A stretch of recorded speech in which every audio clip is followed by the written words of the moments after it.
Hi everyone and welcome to the study NCERT YouTube platform.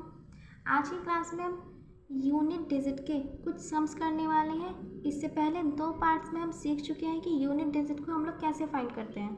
ठीक है, आज की क्लास में हम कुछ क्वेश्चंस को करेंगे और अपनी प्रैक्टिस करेंगे।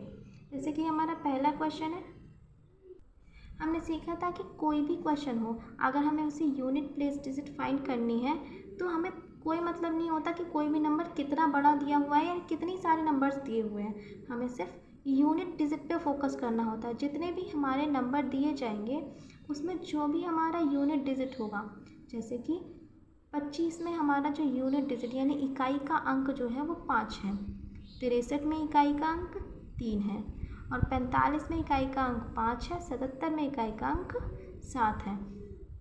तो हम इन्हीं को सॉल्व करेंगे, यानी यहाँ से 5 गुना 63 का 3 गुना 45 का 5 गुना 77 का 7, इन्हीं को हमें सॉल्व करना है।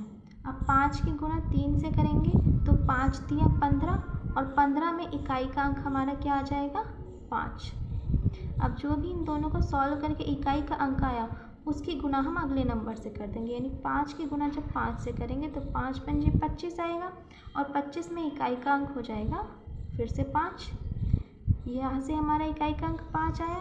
अब जो भी इकाई का अंक आया हमारा उसकी गुना हम अगले नंबर से कर देंगे, यानी 5 की गुना जब 7 से करेंगे तो 5 सत्ते 35 और 35 में हमारा इकाई का अंक जो होता है वो 5 होता है और आंसर भी हमारा 5 ही हो जाएगा। अगले क्वेश्चन पे आ जाते हैं हम लोग। इस क्वेश्चन में भी हमें सेम प्रोसेस फॉलो करना है, चाहे नंबर जितना भी बड़ा दिया गया हो। हमें क्या करना है, हमें सिर्फ यूनिट डिजिट पे फोकस करना है, यानी सारे जितने भी नंबर्स हमें दिए जाएंगे उसमें जो भी इकाई का अंक दिया हुआ होगा हमें सिर्फ उन्हें ही सॉल्व करना है। यानी कि 4, 4, 3 और 5 ये सारे नंबर में हमारे इकाई के अंक हैं। तो 4 की गुना जब 4 से होगी तो 4 चौक 16 और 16 में इकाई का अंक क्या आएगा 6 आएगा।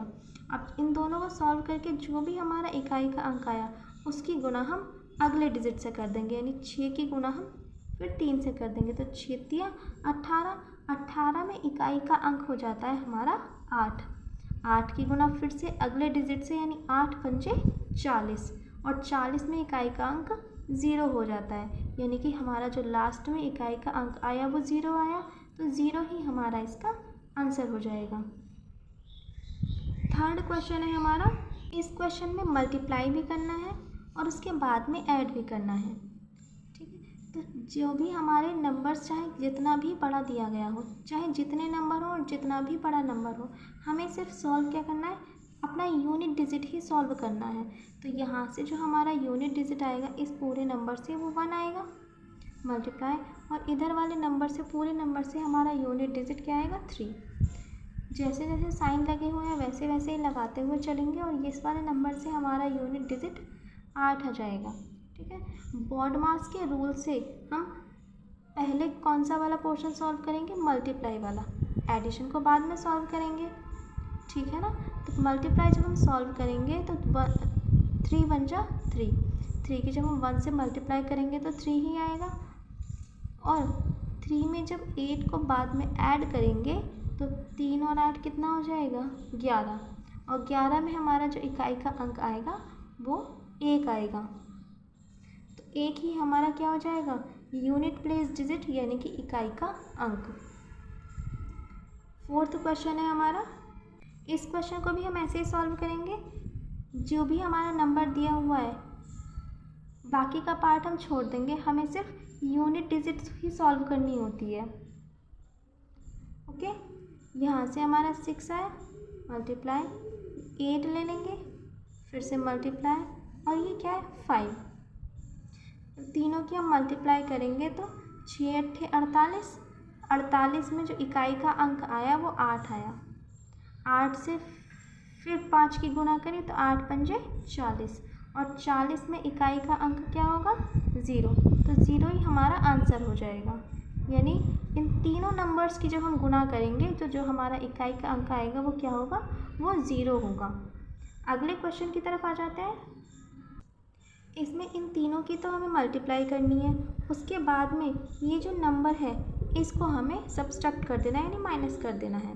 तो सबसे पहले तो हम मल्टीप्लाई वाला प्रोसेस ही करेंगे, क्योंकि बॉड मास के रूल के अकॉर्डिंग सबसे पहले हमें डिवाइड करना होता है, फिर मल्टीप्लाई, उसके बाद में ऐड करना होता है और फिर माइनस करना होता है। तो पहले हम मल्टीप्लाई वाला अपना पोर्शन सॉल्व करेंगे।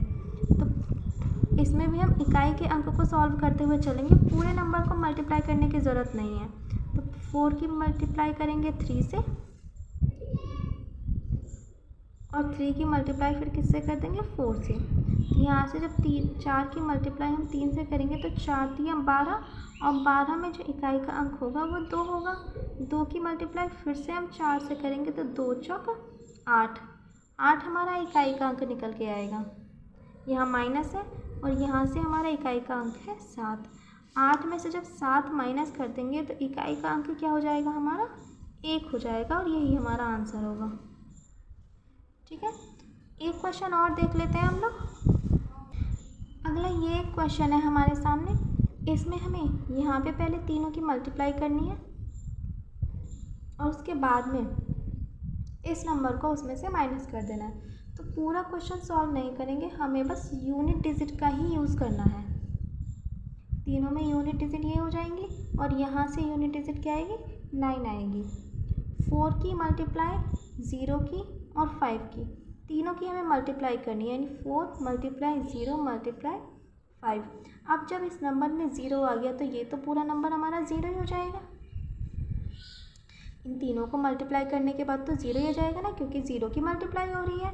अब माइनस के बाद यहाँ से हमारा जो यूनिट डिजिट था वो 9 था, तो 0 में से जब 9 को माइनस करेंगे तो 0 में से तो 9 को माइनस नहीं कर सकते, आंसर हमारा माइनस में आएगा, वरना आंसर क्या आ जाएगा, -9।